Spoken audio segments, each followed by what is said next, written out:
Jai Hind everyone, my name is Shivam Rana and happy Makar Sankranti to everyone. So in this video we are going to talk about how to score 200 plus in your FCAT 12026. So the final countdown for the FCAT 12026 has already started and I am going to tell you the methods how you can boost your preparation and take your score to as high as I scored in FCAT 2024.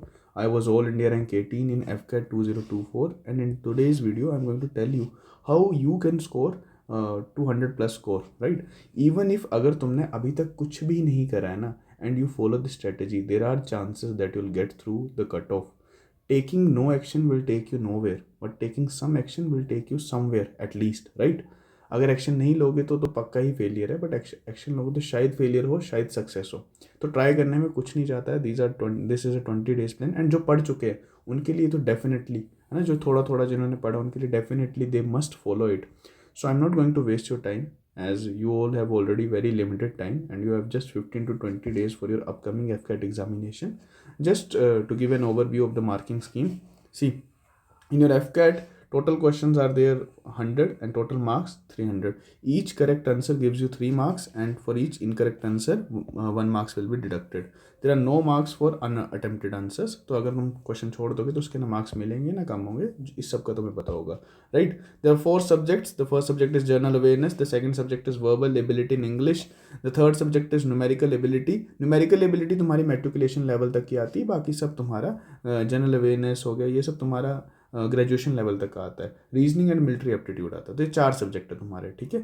अब इन 4 subjects में सबसे ज़्यादा weightage एक तरह से English का होता है क्योंकि English comprises of at least 30 to 35 questions in worst case also ठीक है. तो हमें इन सब्जेक्ट्स को सबको साथ में लेके चलना है एंड अगर मैं तुम्हें एक चीज़ बताऊं तो तुम एफकैट का कट ऑफ सिर्फ ये 3 subject numerical ability reasoning and military aptitude and English में अच्छा करके कर सकते हो क्योंकि GS is a very vast subject. General awareness एक ऐसा सब्जेक्ट है जो कभी खत्म नहीं होगा. तुम्हें अगर लग रहा है ना कि मैं अभी तैयार नहीं हूँ पूरा सिलेबस पूरा नहीं हुआ मेरा जनरल अवेयरनेस का, जनरल अवेयरनेस कभी भी खत्म नहीं होता किसी भी एग्जाम के लिए.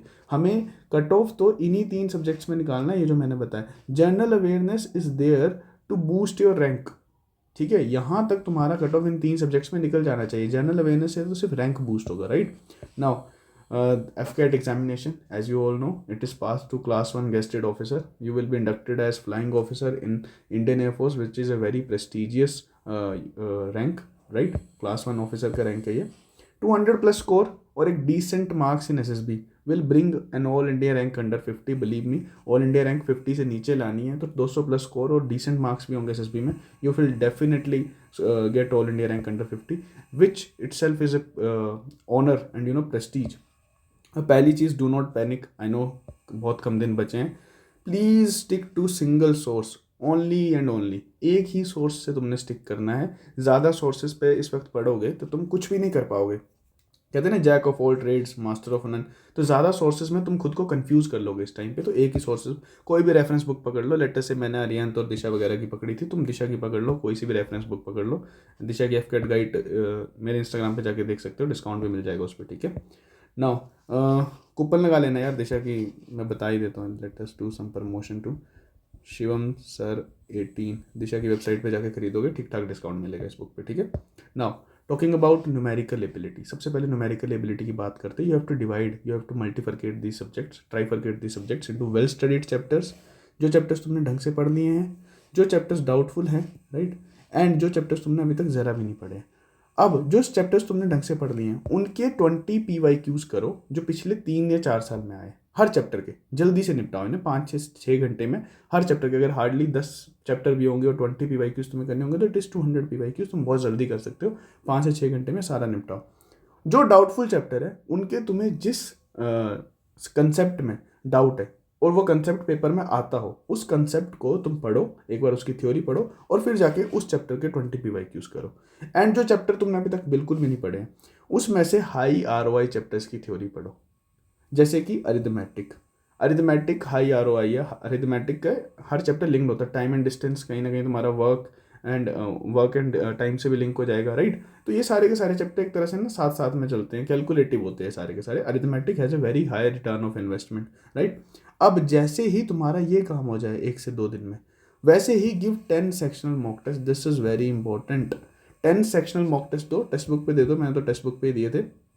10 सेक्शनल मॉक टेस्ट दो और उसमें अपना एवरेज स्कोर कोशिश करो टू मेंटेन अबव 80%, तभी तुम आगे बढ़ सकते हो।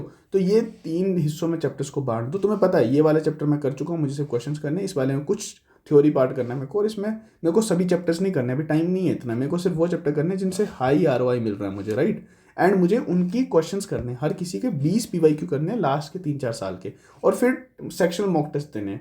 हमें हर जगह PYQs पे चढ़ना है क्योंकि टाइम कम है, और PYQs एक्चुअल में वो क्वेश्चन है जो तुम्हारे सीनियर्स के पेपर में आ चुके हैं, राइट। PYQs किसी का पेपर रह चुका है। अब next coming to reasoning, every question can be done with little logic, कुछ ज़्यादा मुश्किल रीजनिंग नहीं आती है। Do not go for theory now, theory का टाइम है नहीं, रीजनिंग तुम कर करके सीखो। अभी मैं तुम्हें बताता हूँ कैसे। टेक्स्ट बुक पे एक मॉक टेस्ट खोला, सेक्शन मॉक टेस्ट खोला रीजनिंग का, और उसको फर्स्ट क्वेश्चन पे ही सबमिट कर दिया। अब सबमिट करने के बाद क्या होता है, जब तुम आंसर्स देखते हो, व्यू सोल्यूशन करते हो, तो तुम अब हर क्वेश्चन को इंडिविजुअली सबमिट करके उसका आंसर साथ साथ में देख सकते हो, है ना। हाइड आंसर हो जाता है ना, जैसे कि तुमने एक क्वेश्चन करा, इसका आंसर मार्क किया और इसका शो आंसर करके इसका आंसर देख लिया, राइट। अब ऐसे करते करते तुम्हें एक पूरा मॉक टेस्ट टाइम में नहीं देना है, तुम्हें क्या करना है, तुम्हें मॉक टेस्ट को पहले सबमिट कर देना है, फिर हर क्वेश्चन को करने के बाद उसका आंसर देखना है, फिर अगले क्वेश्चन पे जाना है, और ऐसे कर करके तुम रीजनिंग सीखोगे। और ऐसे तुमने क्या करना है ऐसे तुम्हें सेक्शनल मॉक टेस्ट देने हैं अराउंड 20 to 30। इट मीन्स तुम्हें 5 दिन में एटलीस्ट 5 से 6 मॉक टेस्ट डेली देने हैं सेक्शनल रीजनिंग के, तभी जाके तुम्हारा काम हो पाएगा। Understood everyone. अब coming to your English part, यार रीजनिंग में इतना ही है, रीजनिंग में तुम्हें यही करना है, तुम्हें सबमिट कर करके सीखना पड़ेगा, राइट। अभी तुम्हारे पास थ्योरी सीखने का टाइम नहीं है, तुम पिछले 5-6 साल के सारे PYQs के सेक्शनल टेस्ट दो टेक्स्ट बुक पे जाके, और उनके आंसर्स देख लो, उनके आंसर्स देखो और उनको सोल्व करो, और ऐसे करते करते तुम धीरे धीरे सीख जाओगे। हमें चैप्टर्स नहीं करने, अब थीम्स करने हैं, वो थीम्स जो पेपर में ज़्यादा आते हैं। और थीम्स कैसे पता लगेंगे, PYQ सॉल्व करके, सेक्शनल मॉक टेस्ट देके, right. Now coming to your English part, see English में तुम्हें वोकैब पढ़नी ही पड़ेगी, वोकैब थोड़ी सी डिफिकल्ट आती है FCAT में। Study PYQs of CDS and FCAT। PYQs के स्टडी करने, नोट्स बनाने का टाइम नहीं है अभी, सिर्फ उन्हें रीड मारना है। रीड मारना है कैसे, 2 से 3 बार रीड मारना है, राइट। हम बचपन में नहीं करते थे पर्यायवाची विलोम शब्द याद, क्या करते थे हम, रीड मारते थे ना, तो वैसे रीड मारना है, राइट। तो अगर तुम्हें इसका एक वेल कंपाइल्ड PDF चाहिए, तो हमारे Telegram hub officers by Shivam Rana पे वेल कंपाइल्ड PDF पड़ा हुआ है PYQs का, वोकैब का, CDS एंड FCAT का, उससे काफ़ी हाई एक्सपेक्टेशन है क्वेश्चंस की, ठीक है। रूट वर्ड्स सेम ही रहते हैं, ठीक है, वही उन्हीं 4-5 रूट वर्ड से खेल के वो वापस क्वेश्चन दे देते हैं। Now spotting error, cloze test, reading comprehension, spelling test, fill in the blanks, ये सब तुम्हारा कैसे होगा, जस्ट प्रैक्टिस ऑल PYQs तुम कहाँ से कर सकते हो, किसी बुक से कर सकते हो, बट मैं प्रेफर करूँगा टेक्स्ट बुक पे जाओ, टेक्स्ट बुक पे सीधा एक पूरा सेक्शनल मॉक खोलो इंग्लिश का, और 10 सेक्शनल मॉक टेस्ट दो अभी मतलब 1 से 2 दिन में, और तुम्हें पेपर तक जाते जाते तुम्हें कम से कम 30 सेक्शनल मॉक टेस्ट दे दिए होने चाहिए तुमने पूरे इंग्लिश सेक्शन के, ठीक है। और इसमें भी तुम्हें वही 80 to 85% तो एटलीस्ट स्कोर करना है, ठीक है। और हमारे टेलीग्राम पे भी 25 जन को एक फुल टेस्ट आएगा FCAT का, वो भी तुम दे सकते हो, ठीक है। हमारे टेलीग्राम का लिंक आपको मिल जाएगा कमेंट सेक्शन में, पिन कमेंट में, यूट्यूब चैनल डिस्क्रिप्शन में मिल जाएगा। Now the GS is very vast, इसमें लो ROI है, हर टॉपिक का ROI बहुत कम है, क्वेश्चन आ भी सकता है, नहीं भी आ सकता है, there is no certainty in GS, but कुछ ऐसे टॉपिक्स होते हैं, कुछ ऐसे थीम्स होते हैं जिनसे क्वेश्चन आता ही आता है। तो इस वक्त हमें सब्जेक्ट्स नहीं पढ़ने हैं, इस वक्त हमें क्या पढ़ने हैं, हाई वेटेज थीम्स पढ़ने हैं हमें इस वक्त, जिनसे हर साल क्वेश्चन बनता है, जैसे कि डिफेंस एक्सरसाइजेस का PDF तुम्हें मिल जाएगा टेलीग्राम तक, है ना, by 21 to 22 Jan, which are highly expected, है ना। डिफेंस एक्सरसाइजेस तुम्हारी कोंकण हो गई, तुम्हारी US की वज्र प्रहार हो गई, ये सब जो एक्सरसाइजेस काफ़ी ज़्यादा न्यूज़ में रहती हैं, मैत्री हो गई, ये सब आ सकती हैं, ठीक है। इनमें क्या आता है, कंट्रीज आती हैं, parties involve, unilateral, bilateral, trilateral, multilateral, कैसी है तुम्हारी ये एक्सरसाइज, कौन से मंथ में हुई थी और प्लेस कहाँ था, ठीक है। ये 3 चीज़ इंपॉर्टेंट होती है डिफेंस एक्सरसाइज में। इससे तुम्हारे 2 से 3 क्वेश्चन बनते हैं हर FCAT के, हर शिफ्ट में, हर पेपर में, ठीक है। देन अवार्ड्स में तुम्हारे नोबेल पीस प्राइज अक्टूबर में, है ना, ये वाला तुम्हें याद करना पड़ेगा। Booker prizes, national prizes, Shri, right, Bharat Ratna, ये सब तुम्हें याद करना पड़ेगा। कोई गैलेंट्री अवार्ड मिला है थोड़ा सा ऑपरेशन सिंदूर के टाइम, गैलेंट्री अवार्ड जो मिले हैं OP सिंदूर के time, they are highly expected this time, right. Sports award तुम्हारे रहते हैं, they are highly expected, right. तो तुम्हें ये थीम्स पढ़ने, ये थीम्स तुम्हें कहाँ मिल जाएंगे, नेट पे सर्च मारो, तुम्हें बहुत सारी वेबसाइट्स है जो स्पेशली इसके SSC वाली जो वेबसाइट्स होती है स्पेशली इसी के लिए बताती हैं, राइट। उसके बाद स्पोर्ट्स में तुम्हें इवेंट्स एंड वेन्यूज जैसे तुम्हारा ओलंपिक्स हो गया, नेक्स्ट ओलंपिक का वेन्यू क्या होगा, है ना, टॉर्च होल्डर कौन होगा, अभिनव बिंद्रा है शायद, है ना, फ्लैग बेरर कौन होगा इंडिया का, कहाँ पे हो रहा है नेक्स्ट ओलंपिक्स, विंटर होगा, कौन सा होगा, ठीक है। एंड खेलो इंडिया गेम्स के वेन्यूज बहुत इंपॉर्टेंट होते हैं। और मैस्कोट समझते हो, एक वो कार्टूनिश होता है ना, एक वो उन्होंने एक कैरेक्टर सा बनाया होता है जैसे टाइगर वगैरह बनाया होता है, जो वहाँ पे खेलो इंडिया में खूब सारी मौज मस्ती कर रहे होते हैं और बार बार कैमरा पे आता है ना, वो मैस्कोट होता है वो, ठीक है। प्राइजेस एंड ऑनर्स आएंगे, ठीक है। नेक्स्ट इवेंट्स होस्टेड, वो इवेंट्स जो इंडिया में हो चुके हैं या वो इवेंट्स जो इंडिया में अभी होंगे, वो उनका वेन्यू और उनका नाम, ये सब तुम्हें याद करना है स्पोर्ट्स में। अपॉइंटमेंट्स याद करनी है, अपॉइंटमेंट से क्वेश्चन बनता ही बनता है। चीफ जस्टिस ऑफ इंडिया कौन बने हमारे, वी आर गवई बने 54th। तो 54th ना पूछ के ये पूछ सकता है कि 53rd कौन थे हमारे, सूर्यकांत जी थे, right. Control and auditor general, इनके रिलेटेड आर्टिकल पूछ लेता है ये, right. Richest person Elon Musk का भी कुछ आया था, ठीक है। National and international person in news, ये आ जाता है। तुम्हें थीम्स पढ़ने इस वक्त, तुम्हें इस वक्त सब्जेक्ट नहीं पढ़ने। स्पेस एंड टेक्नोलॉजी में अभी इसरो का एक मिशन फेल हुआ था, राइट। लैंडिंग फेलियर, ऑर्बिट में कुछ फेलियर हुआ था, लैंडिंग तो नहीं हुआ था, राइट। एंड तुम्हें उसके सैटेलाइट लॉन्च व्हीकल्स पढ़ने हैं, कौन से अपकमिंग मिशन है इसरो के, तुम्हें वो पढ़ने, नाम पढ़ने सिर्फ, एक बार ग्लैंस देना, एक बार देखना है सिर्फ, right.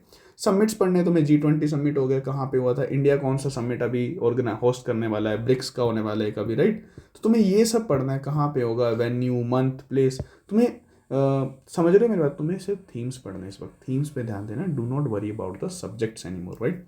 Now coming to your index and reports. Index and reports कौन से, गवर्नमेंट ऑफ इंडिया के एंड इंपॉर्टेंट इंटरनेशनल ऑर्गेनाइजेशन के, कैसे, जैसे कि हंगर इंडेक्स हो गया, जेंडर गैप इंडेक्स हो गया, ह्यूमन डेवलपमेंट इंडेक्स हो गया, राइट, ग्लोबल इनोवेशन इंडेक्स हो गया, हेनली पासपोर्ट इंडेक्स हो गया, press freedom index, happiness report, ये सारे इंडेक्सेस तुमने पढ़ने हैं। और इनमें क्या याद करनी है, रैंकिंग याद करनी है इंडिया की या किसी ऑर्गेनाइजेशन की या किसी स्टेट की, जो भी होगा, ठीक है। इकोनॉमी में तुम्हें क्या पढ़ना है, रेपो रेट क्या चल रहा है, एक बार ग्लांस देना है, 6 जितना भी चल रहा है, CRR, SLR, reverse repo rate क्या चल रहा है। और तुम्हें ये पढ़ना है GST, थोड़ा सा GST का एक दो PYQs आए हैं, GDP क्या होता है, GDP और GNP में क्या फ़र्क होता है। और बैंक्स का हेडक्वार्टर्स आ जाते हैं, बैंक्स कौन से, फेमस बैंक्स, इंटरनेशनल बैंक्स, जैसे कि तुम्हारा एशियन डेवलपमेंट बैंक हो गया, वर्ल्ड बैंक हो गया, है ना, इनकी एस्टेब्लिशमेंट ईयर आ जाती है। और first banks of India, right, India के पुराने, मद्रास, है ना, इंडिया का RBI, ये इन सब का आ जाता है कि कहाँ पे एस्टेब्लिश हुए थे headquarter, right. Reverse and tributaries आता क्वेश्चन, हर साल ऑलमोस्ट एक क्वेश्चन आता है रिवर्स एंड ट्रिब्यूटरी से। अब ये भी एक क्वेश्चन हर साल आता ही आता है, 1 question is expected each year.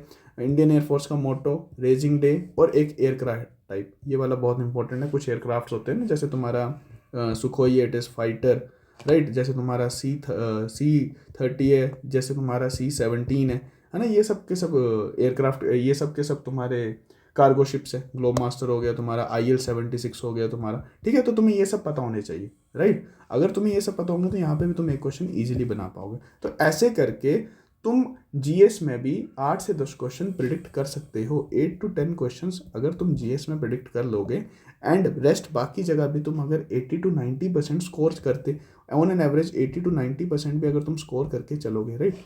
GS का 50 to 60% पोर्शन होता है, 50 to 60% मार्क्स होता है, सॉरी पोर्शन, बाकी 250 मार्क्स तुम्हारे बाकी 3 सब्जेक्ट से बनते हैं। और वहाँ से भी तुम 80% के अराउंड अगर तुम कर लोगे तो you will easily get around 160 to 170 marks, right. और उसमें तुम्हारे GS के 8 से 10 क्वेश्चन वाले 30 नंबर वो भी जुड़ेंगे। तो 200+ is very achievable in FCAT, it is not that difficult, right. बस तुम्हें ये सारी चीज़ें करनी है। अब तुम्हें ये सारा PDF, देखो ये तो मैंने तुम्हें शुरू में बता दिया, taking action may fail you but taking no action will definitely fail you, right. अब तुम्हें ये वाला जो PDF है, अगर तुम्हें ये वाला चाहिए, you will get it on Telegram का लिंक कमेंट्स में, तुम्हें पिन कमेंट में मिल जाएगा, डिस्क्रिप्शन में मिल जाएगा। दिस इज़ अ जय Hind from my side, thank you everyone, please study hard, है ना। काफ़ी कंसाइज सी वीडियो रखी है मैंने और बहुत जल्दी भी बोला है, ताकि तुम लोग अपना टाइम सेव करके पढ़ाई पर ज़्यादा ध्यान लगा सको। थैंक यू एवरीवन, जय हिंद।